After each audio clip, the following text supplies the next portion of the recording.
പേനയെടുത്ത് എഴുതുകയല്ല, തൂമ്പയെടുത്ത് കിളക്കുകയാണ് പ്രിയപ്പെട്ട കവി സുഹൃത്ത് NR രാജേഷ്. കവിതാ സമാഹാരത്തിൻ്റെ പേര് സ്ക്രൂ ഡ്രൈവറിലെ മഴവില്ല്. തൂലിക പടവാളാക്കി എന്നൊക്കെ പറയാറുണ്ട്.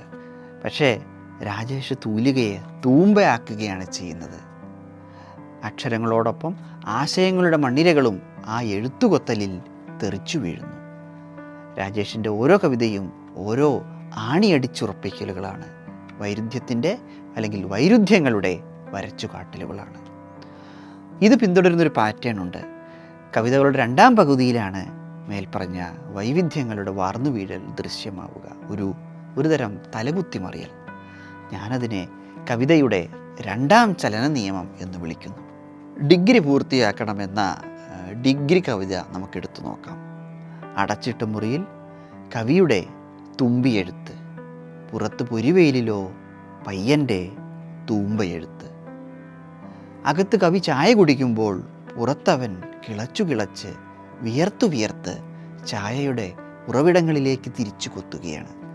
എവിടെ നിൻ്റെ ഡിഗ്രി എന്ന ചോദ്യത്താൽ അവൻ്റെ കാൽച്ചുവട്ടിലെ മണ്ണിരകളെ അത്രയും കവി പാമ്പുകളാക്കി മാറ്റുന്നുണ്ട്. ഒരു രാത്രി കവിതയാണ് ചെകിട്ടത്തടിപ്പാടിനീണം. രാത്രി ഒരു സൈക്കിളാവുന്നു, രണ്ടു ചന്ദ്രന്മാർ അതിനെ പിന്തുടരുന്നു. കവി കനാൽ ബണ്ടിൽ ഇറങ്ങുന്നതോടെ ഒന്നാം സൈക്കിൾ പൂർത്തിയാകുന്നു. ഇനിയാണ് നേരത്തെ പറഞ്ഞ വൈരുദ്ധ്യത്തിൻ്റെ രണ്ടാം സൈക്കിൾ. നഗ്നതയുടെ കുമിളകളെ അങ്ങനെ പൊട്ടിക്കാൻ നോക്കുമ്പോഴായിരിക്കും കുഴി വെട്ടിച്ചു കൊണ്ടൊരു മാംസമണമുള്ള സൈക്കിൾ വന്ന് ചെകിട്ടത്തടിയായി പൂക്കുന്നത്. രാത്രിയെ ആർക്കാണ് പേടി എന്ന് ചോദിക്കാതെ ചോദിക്കുന്നത്. പണിക്ക് പോകുന്ന നിശ്ചലതകൾ. ആ കവിതയ്ക്ക് പോസ്റ്റ് മുതലാളി എന്ന പേരായിരുന്നു അനുയോജ്യമെന്ന് എനിക്ക് തോന്നുന്നു. തൊഴിൽ രഹിതന്മാർക്കുള്ള 1000 ഉറുപ്പകളുമായി പോസ്റ്റ് മതിലുകളിൽ ഒട്ടി നിലകൊള്ളുന്ന പരസ്യങ്ങളെ പറ്റിയുള്ള ഒരു പരസ്യ വിചാരണ കവിത. അതങ്ങനെ നോക്കി നമ്പർ കുറിച്ചെടുക്കാൻ കാഴ്ചക്കാരൻ കുനിയുമ്പോഴായിരിക്കും നാട് നന്നാക്കാം എന്നൊരു മുട്ടൻ പണിയുമായി ഒരു വെളുക്കച്ചിരി ഇതിൻ്റെ എല്ലാം മുകളിൽ ആഞ്ഞ് ഒട്ടിപ്പറ്റുക. വലിയൊരു പോസ്റ്റർ. അതൊരു അസാധ്യ കരണം മറിച്ചിൽ തന്നെ. അടുത്തൊരു ഹിംസയുടെ സുവിശേഷമാണ്. കവിതയുടെ പേര് എന്ന് ശവങ്ങൾ. പാറ്റയെ പേടിയുള്ള ഒരുവനെ ഇതിൻ്റെ ആദ്യ വരികളിൽ തന്നെ കാണാം. പക്ഷേ അവൻ തന്നെയാണ് പൂക്കൾ, ഇലകളെ, അതിനെ എല്ലാം യഥേഷ്ടം നുള്ളിപ്പറിച്ച് വണ്ട് ശലഭാദികൾക്ക് പട്ടിണി ഒരുക്കുന്നത്. ആ ഒരു കയ്പുരസമാണ് ഇവിടെ വൈരുദ്ധ്യമായി പകർന്നൊഴുകുന്നത്. KP സജിയുടെ കവിത കോപ്പിയടിക്കുമ്പോൾ ഈ ഒരു കവിത, അതിനെ ഞാൻ പൂച്ചക്കവിത എന്ന് വിളിക്കുന്നു. ഈ പൂച്ചക്കവിത എൻ്റെ കയ്യിൽ നിന്ന് കുളിസോപ്പ് പോലെ വഴുതിപ്പോയി. എങ്കിലും കവിതയുടെ രണ്ടാം പകുതിയിൽ രണ്ടാം നിലയിൽ നിന്നിറങ്ങിയ സജി മണമായി കസ്റ്റമറിലേക്ക് പടരുകയും നനഞ്ഞ സഞ്ചിയായി ബൈക്കിൻ്റെ സൈഡിൽ ഒതുങ്ങിയിരിക്കുകയും ചെയ്യുന്നുണ്ട്.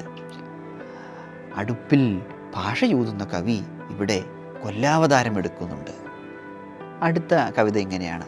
ആവശ്യമില്ലാത്തതൊന്നും ഇതുവരെ അന്വേഷിക്കാത്ത ഒരാൾ. ഈ കവിതയുടെ ആത്മാവിനെ ഞാനൊരു ഹൈക്കുവിലേക്ക് ചുരുക്കി. അതിങ്ങനെയായിരുന്നു: എല്ലാം നിറഞ്ഞിരിക്കുന്നു, ഇത്തിരി വിരസത കൂടെ ഉണ്ടായിരുന്നെങ്കിൽ. ഈ കവിതയിലുണ്ട് രാജേഷിൻ്റെ മൊത്തം മാനിഫെസ്റ്റോ എന്ന് ഞാൻ കരുതുന്നു. അതിശയിക്കുന്നത് മാത്രം കണ്ടവൾ ഒരു ആത്മഹത്യ ആവിഷ്കാരമാണെന്ന് തോന്നുന്നു ഈ ഒരു കവിത. അപൂർണമായി പോയ ഒരു ശില്പസൃഷ്ടി. ആ അപൂർണതയെ സ്വയം എടുത്തണിയുന്ന ശില്പി. കീറത്തോർത്തുകളുടെയും കള്ളിമുണ്ടുകളുടെയും കവി തന്നെയാണ് ആ ശില്പി. 100 cc ജീവിതം. 100 cc കവിതയുടെ ഗതി പിടികിട്ടാൻ എനിക്കതിൻ്റെ ആംഗിളൊന്ന് ചെറുതായി മാറ്റേണ്ടി വന്നു. സദാ എരിയുന്ന ശ്വാസകോശം വയറ്റിലുള്ള ഒരു ബൈക്ക് എഴുതുന്ന കവിതയായി ഞാനിതിനെ മാറ്റി വായിച്ചു. ആ അർത്ഥത്തിൽ ഒരു ബൈക്കിൻ്റെ ആത്മകഥയാണ് ഇത് എന്ന് തോന്നി. ആ 100 cc ലോകമാണ് അതിനെ ഓട്ടുന്നവൻ്റെ കമ്പനിയുടെ ശരിക്കുള്ള എൻജിൻ.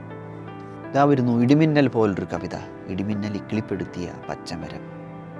നീ എന്താ ഉടുപ്പുയർത്താത്തേ എന്ന് കാമുകി കണങ്കാലിലടിക്കുന്ന കാറ്റ് പോലെയാണ് ഈ കവിത. ഇത് വായിച്ചപ്പോൾ ഒരു കൗതുകം എന്നെ വന്ന് മൂടി, ഒരു ഓർമ്മക്കൗതുകം. വിറകടുപ്പിൽ അമ്മയുടെ പാചകം അങ്ങനെ മുറുകി വരുന്നു. ചുള്ളിക്കമ്പുകൾ അതുങ്ങളുടെ പുകഞ്ഞ തലയിൽ നിന്നും ഉൾക്കുഴൽ വഴി താഴേക്കിറങ്ങി വാലറ്റത്തു നിന്നും ഒഴുകി പറന്നുയരുന്ന പുക.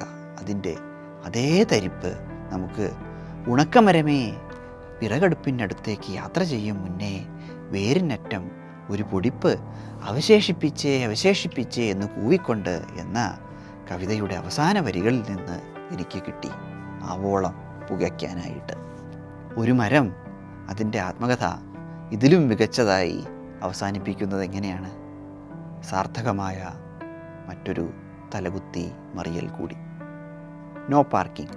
നമ്മുടെ സമുദ്രാതിർത്തികൾ അവസാനിക്കുമിടത്ത് മുതലാളിത്ത രാജ്യത്തിൻ്റെ പുതിയ സൈനികാസ്ഥാനങ്ങൾ പൊടിച്ചു പൂക്കുന്നുണ്ട്. അവരുടെ 7ാം കപ്പൽപ്പടയുടെ മുമ്പിൽ ഏറാൻ മൂളികളായി തീരാം എന്ന് പറയാതെ പറഞ്ഞവസാനിപ്പിക്കുന്ന സമകാലീന കവിത. കിടന്നുമുള്ളലിൻ്റെ കാരണമെന്ന കവിത ചുരക്കുന്നു എന്ന് പറയാറുണ്ട്. പക്ഷേ ഇവിടെ ഇതാ കവിത മുള്ളുകയാണ്.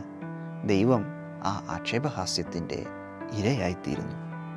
കവി ഇങ്ങനെ എഴുതുന്നു: സത്യത്തിൽ ദൈവം മനുഷ്യനായിരുന്നു. എന്തോ മാരകമായ കുറ്റം ചെയ്തപ്പോൾ ദൈവമായി പോയതാണ്. ആ യാഥാർത്ഥ്യത്തിലേക്കുള്ള തലകുത്തിമറിയൽ അവിടെ വീണ്ടും സംഭവിക്കുന്നു. ഏത് തൊഴിലാളിയെയും പൊള്ളിച്ചേക്കാവുന്ന മുള്ളിച്ചേക്കാവുന്ന ആ ചൂട് അങ്ങനെ കവി പടർത്തുന്നു, വായനക്കാരിലേക്ക് പടരുന്നു. തലച്ചോർ എന്ന കുഞ്ഞിക്കവിത അത് വായിച്ചു കഴിയുമ്പോൾ തലച്ചേറായി രൂപാന്തരപ്പെടുന്നുണ്ട്. കാലത്തിന് പണയം വെച്ച നമ്മുടെ തലച്ചോറ് അഥവാ തലച്ചേറ് അതാണ്. കവിതയുടെ പച്ചക്കൊടികൾ. രാജേഷിൻ്റെ കവിതകളിലെ ലളിതപദങ്ങൾ, അസ്വാഭാവിക ചേർപ്പുകൾ, ജീവിതത്തഴമ്പുകൾ, ഈ മീനുകളെയാണ് നമ്മൾ ഇത്രയും നേരം ചൂണ്ടയിട്ട് പിടിക്കാൻ നോക്കിയത്. തുടക്കത്തിൽ പറഞ്ഞതുപോലെ തലകുത്തിമറിച്ചിലുകൾ എന്ന് ഞാൻ വിശേഷിപ്പിച്ചത് ഈ അസ്വാഭാവിക ചേർപ്പുകളെ തന്നെയാണ്. ആ മീനുകൾ പുളയ്ക്കുന്നിടത്തോളം രാജേഷ് എന്ന കവിയും കടലിലുണ്ടാകും, കവിതയിലുണ്ടാകും.